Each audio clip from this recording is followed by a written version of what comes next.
All right. Hello. My name is Michelle Kais, and I am here live. It's 9 p.m. Eastern Standard Time, and I'm just gonna wait for a little bit and see if anyone kind of joins. Before we start, I had a little kind of technical difficulties. I was trying to do live from my computer. And that didn't work out. So let's see if we have anyone else on. I'm going to try to see if I can check on my computer too as well. And if you are on, just say, hello, and introduce yourself. So let's see if we can at the same time go. Yeah, I can see. Good. All right. So, all right, well, wait a little bit. I'm gonna have so again, my name is Michelle Kais. I am a licensed marriage and family therapist. I have my wonderful cup of tea. It is like my holiday cup right now. So I just wanted to, remind you, like, this is the holiday season and there's so much going on, and we're at the end of the school year too as well. So really just, work on taking care of yourself. So, all right, I'm just gonna go ahead and kind of dive in. So the reason why I am here is, as I said, I am a licensed marriage and family therapist. I'm in the state of Florida, and it looks like we have someone on. If you're on, just say hello. And so I'm a licensed marriage and family therapist in the state of Florida. And I'm going to kind of walk you through kind of my trajectory of over like 20 years of experience working with kids. And I'm about to hit my 40th birthday, and I'm okay with talking about my age. But just kind of wanted to walk you through how I started my journey. So when I was 17 years old, I am from Michigan, and I got a job. It was my first job ever at the Detroit Science Center. So the Detroit Science Center, I was teaching like science for a summer-based program. And I guess this was a summer-based program where they had kids from all over, Michigan who would come, and they usually would hire teachers who were there for the summer. But this is me, who had just graduated high school, and I was going to the University of Michigan. And I'm going to the summer program, and these teachers are talking about their experience. They're like, I'm so tired, I'm so exhausted. But I was really invigorated. I love working with kids. It has just been, as I said, like since 17 years old. So I went through that program. I actually ended up I was learning HTML language through my stepdad. So I was teaching these kids, especially from the inner city, how to do HTML language. And I just loved it. Just kids who did not have an opportunity, who maybe people have dismissed in the past, but really working with them. And so I ended up going to school. I did not do anything in education, but I ended up working in a lot of jobs that worked with kids. And I ended up going to New York City and working in a program that did it was a teaching artist program. So I have a background in arts, so I was doing theater and dance and working with kids doing that, and it was really, really great. It was a really great experience, and I did that for several years, but working in various New York City schools and kids who had, I look back now as a clinician, and I'm like, they had all sorts of diagnoses, like ADHD, they were probably having a lot of bipolar symptoms, a lot of difficulty with their families.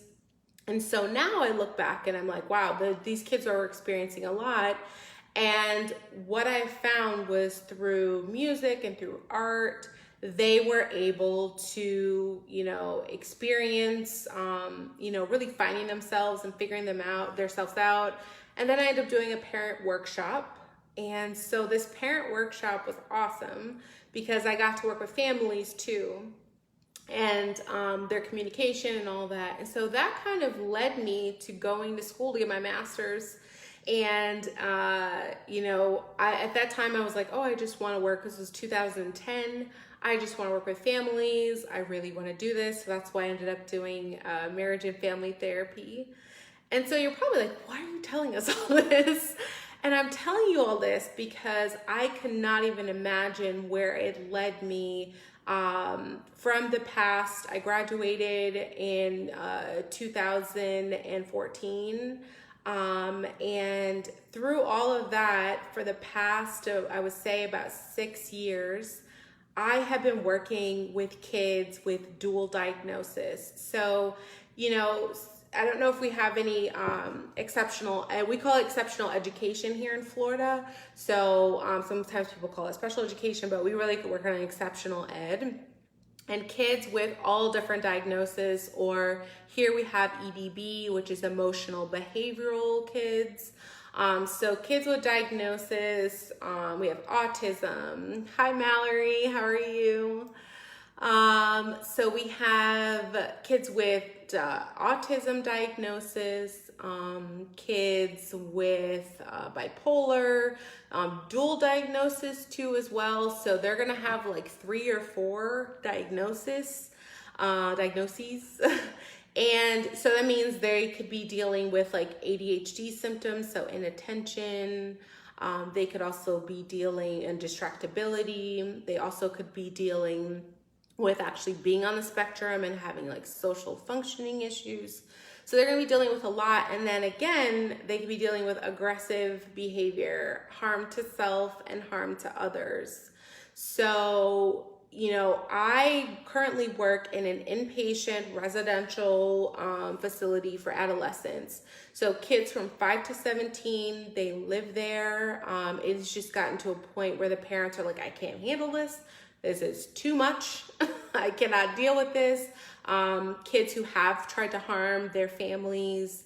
And so this has been my experience for the past few years in working a lot of behavioral interventions, and then also training teachers and training staff. And so the biggest thing that has really kind of resonated, and I wrote it in the title, is, how do you want to feel when you come home from work? So I want you to either write it down, I want you to kind of put it in the comments, like, how do you want to feel when you come home from work? Do you want to feel, invigorated? Do you just want to feel calm and relaxed? I think it's really important that you just take a moment and really write down or put in the comments how you want to feel, because that's how we're gonna kind of run this, is about your feelings and your emotions. Because what's really happening for a lot of these kids, and is happening for the teachers, is you're dealing with all these emotions. And so, when you think, when I think of those like teachers that I had when I was 17, when I talked about at the Detroit Science Center, one of the things they kept saying, I'm exhausted, I am tired. The teachers that I work with, because there's a school adjacent to the facility, so I work with a lot of the teachers. I've done a lot of trainings with them, and they have felt unsafe. They've told me this, Michelle, I feel unsafe, and everyone calls me Michelle K. Like I feel unsafe. I feel like I feel like I don't know what I'm doing. I feel like sometimes, like, even though I've gone to school and I've had all this training, sometimes I don't know what I'm doing because I'm dealing with this kid that I cannot understand why they will not listen, why they are constantly distracting the class. And this is happening on Zoom. I don't know if some of you are on Zoom, but like, the kids that like to distract the class clowns have found a way to do this on Zoom. So we're currently dealing with teachers who are experiencing where the kids are going to try to make faces in the Zoom class. And so they're so frustrated. Like that is the just frustrated, and frustrated not only because we're dealing with having to be online, but just frustrated in general because they don't know what to do with these kids who have all these different diagnoses. And when they have different diagnoses, that means there's like there's several layers. So, you know, if we're dealing with ADHD, like we said, what's a symptom of ADHD? You know, so attention deficit hyperactivity disorder. So, you know, they are more than likely, you know, and you can feel free to kind of post it put it in the comments. Like they are more than likely really distracted, really having difficulty with attention or anything. So that is what's happening now. If we're going to add on the diagnosis of autism spectrum disorder, you know, what does anyone know about autism spectrum disorder? So and anyone can kind of put it in. So yeah, one of the things that's happening is that we're dealing with like social issues, really trying to understand what's going on. Sometimes there's a lot of rigidity that's occurring. So it's like, it has to be this way and it cannot be any other way. So these are the things that we're experiencing. So the kid is experiencing it, and to be very honest, they are having emotions.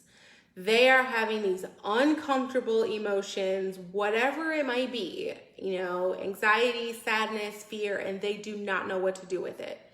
And so a lot of these symptoms come in because they do not know what to do with these emotions. So I just want to kind of put it out there because I think sometimes that gets lost for our kids, is understanding that. So let's kind of flip the side of that. And we're talking about you guys, and we're talking about our teachers, and we're talking about the emotional well-being and maintaining your well-being. So if I'm asking you, you know, how do you want to feel when you come home from work? That means I'm asking you what your emotion is. And so it really just starts to go down to that, like what's the emotion that you want to feel, or even that you're feeling throughout the day. So this happens a lot, and as I said, I've worked with a lot of teachers. I've worked in the classroom. I worked in elementary school once where I was just the counselor for all of 5th grade. And being able to really work with the teachers and coach them on a lot of awareness techniques that are going to be helpful. That was something that was really, really, really helpful to them. So we're going to kind of look at this about, like, you know, if you're not sure how you want to feel, or you're just like, I just want to feel calm, I don't know, you know, it's kind of looking at that emotional awareness that we really want to have. So when I'm talking to teachers, especially with kids that have aggression and a lot of these diagnoses, that's the safety issue. So not feeling safe, you know, in the classroom, which is a big one. And people have to really be aware of that, like not feeling safe, you know, not really understanding what's kind of going on when it comes to, you know, how that kid is responding maybe to the material that they're doing. If we're like an ELA class or we're in math, like how are they responding to what's going on? And I don't understand why they're not talking to me. Maybe they're very like withdrawn. So it's kind of a lot of these questions that are going on. So I will probably say, out of talking to a lot of teachers, the main emotion you could be feeling, and this is not a definite, but from this issue of safety and then not knowing what's going on, is a lot of anxiety and a lot of fear. So, you know, and please kind of give me a thumbs up or comment, like, yes, I'm experiencing lots of anxiety. My heart is beating fast. I don't know what's going on, or I'm fearful that something is going to happen. I don't know. And even maybe just now during the time, you know, of COVID, just kind of figuring out what all these things are going on. So those can be emotions that you're feeling. And I'm sure there's other emotions. It could be guilt, it could be disappointment, things like that. So we're going to stick with anxiety and fear, and we're going to really delve in on one of the best techniques that's going to be really helpful to you, and something that I worked a lot with teachers. So emotions have kind of three parts to it. And so this is something I often talk about. It's going to be, what are you thinking? It's going to be, what's happening in you and your body. And these are things that you can kind of really only feel. Your heart beating fast, this idea of feeling tense, those things like that. And then what are you actually doing?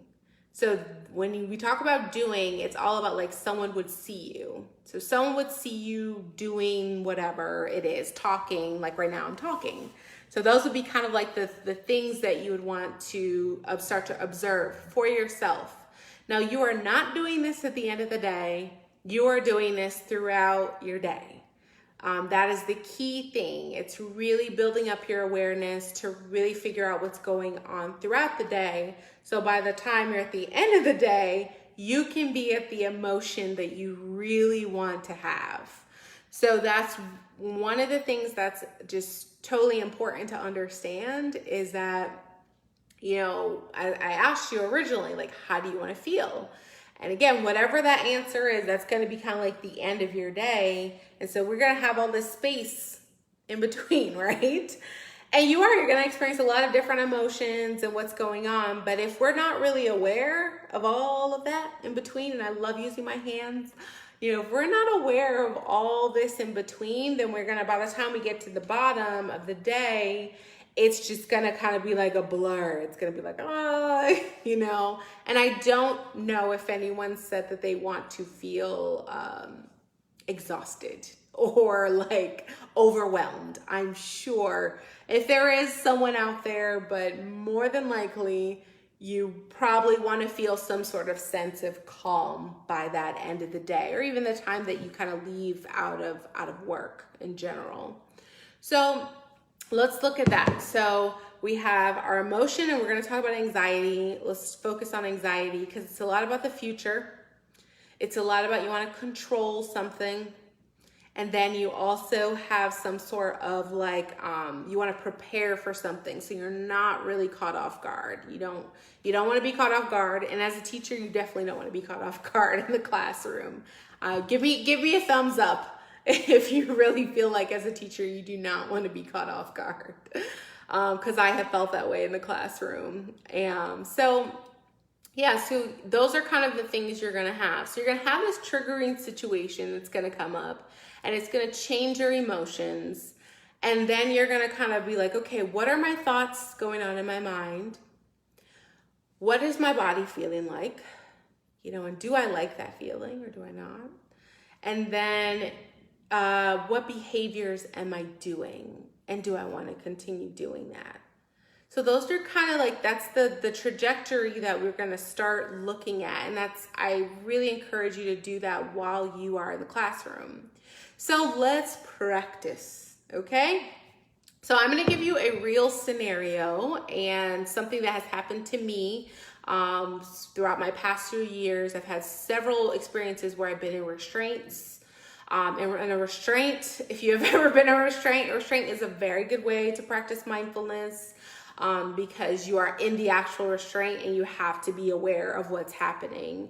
So I had a situation where I was walking down the hallway and a kid kicked the door open. So he just kicked the door, and then the kid, and I was like kind of trying to open up this door. The kid kicked the door and it hit on my head. And it was a very hard door. And really pretty much yelled at me, that's what you get, BITCH word. And I was just stunned. I was like, okay.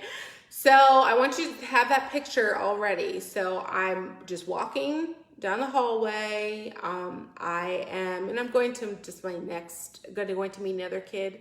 And this kid and I'm opening the door. The kid knocks through the door, kicks through the door. Very upset and says, that's what you get, B word. Okay? This is an actual situation that has happened to me. So I want you to, for a moment, I want you to think, what do you think maybe I was thinking. And I want you to just write it down, or you can put it in the comments. Right? And then the second thing is, what is possibly maybe like my body sensations? Like, what might I have been feeling in my body? And you're going to write that down. You can put it in the comments. And then the other thing is, what maybe could I have been doing? Or what are some options of what I can do, what I would do? So that's kind of how the process goes, but this is going to be for you. This is going to be something that you're going to do for yourself, to just observe a triggering situation. Now, my situation was very big, and it does not have to be something that is so, so something that is like an aggressive situation. It could be a student who didn't understand the material. As I said, I have a lot of experience with kids with dual diagnosis and with also a lot of aggressive behavior. So I picked something that was very emotionally charged, so you could kind of understand, but you can pick something that is very small, and that'll be kind of what you'll do. Now, the second part of that, if you're really talking about my thoughts, and I could be thinking anything, my physical sensations, maybe my heart's racing really fast, my shoulders are tense, and then my behaviors, maybe I yell, or maybe I just go start crying, which is actually what I ended up doing. It's like, what is this? And so, those behaviors that I'm doing. And then the next part of that is really understanding, what is the outcome of this situation for me? So in this situation, the outcome that I had was that I ended up kind of getting ice put on my head. The nurse manager was there and put some ice on me. And I was like, oh, okay, I'm fine. Like, after a while, I was fine. I went to go pick up another kid. So that would have been some of the behaviors I was doing. I went to go pick up another kid. And then I ended up starting a session, and my head was throbbing. And I did not give myself a moment. I just went to go pick up the next kid. And I just went ahead and I went to go to see my next client. And then I started feeling dizzy. And so what happened for me is I really rushed that process. I should have taken a moment and just for myself, and just really understood that, I got hit on the head with a kid in the door.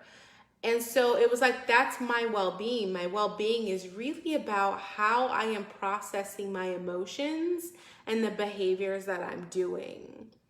And so I asked myself, okay, that's what happened to me. But then, what happens if I do that over and over again? What happens if I continue to just keep, going? Even if I get injured, I keep going and going no matter what. What ends up happening?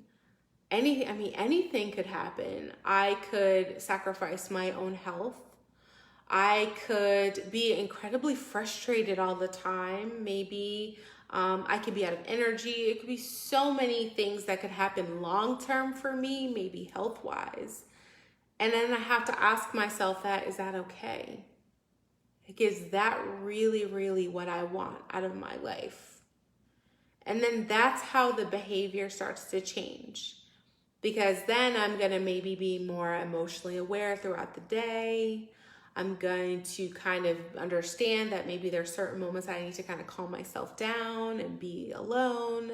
So it's really, really important for that emotional awareness, because if not, we're all over the place. And especially for kids, if you're in the helping profession, you are going to help every kid you can. That is just what happens. When you get into, as an educator, you really want to help. So you're just running around the rat race, you're helping everybody, but then you're ignoring your own emotional well-being and then your own health too as well. So it's just really, really, really important to have that emotional awareness throughout the day. So, and again, we kind of went through this long term, we looked at this kind of a short term and a long term consequence of what could happen if we can continue to do that. So, that's my message for you, just to really be emotionally aware, understand how you want to feel, at the end of the day after work, and have that emotional awareness to see if you can kind of find those ways to get back. And it's usually through your thoughts, and then also your body sensations, and then through your behaviors. So, and then really understanding what the end result and the consequence will be for that. So, so I really want, hopefully you take that away. Again, my name is Michelle. They call me Michelle K. So it's Michelle Kais, but they call me Michelle K. And, I really love coaching and teaching, really working with educators, with staff. I have a lot of experience. So you can check me out on Facebook. It's Michelle Kais Coach. And then I also have a group, and it's, for if you know a Black mother, if you had any students, maybe you have a mom that comes and she identifies as African American, and she's like, oh, I'm really stressed. I don't know what to do. I feel like I'm not really putting, myself first. I'm going to post a link for my group. It's called Snatchback Mommies. So the group is for African American females who are identify as moms. And then we also have some moms who are hopeful mommies too as well. But the intention of the group is really to work on for those moms to put their needs first. And if you're not an African American female, if you're not a mom, you can just go on and like my page, Michelle Kais Coach. And I have tons of resources on there. I've had it for the past 3 years. So there's a lot of resources on there on emotional resilience, ways to kind of de-stress, some meditation videos on there too as well. And you can like the page and just scroll and, provide some of that well-being for yourself. All right. And finally, I'm going to post homework for Wednesday. So it is a kind of paper that you're going to be able to do your own emotional awareness work. So that is the biggest thing. So I'm going to post it on the page here for you to practice. So you just put the date and you just answer the questions for you to practice some emotional awareness work for yourself. All right. Well, take care. I'm going to have more of my chamomile tea and get to your homework, and I will see you on Wednesday. Okay. All right. Bye.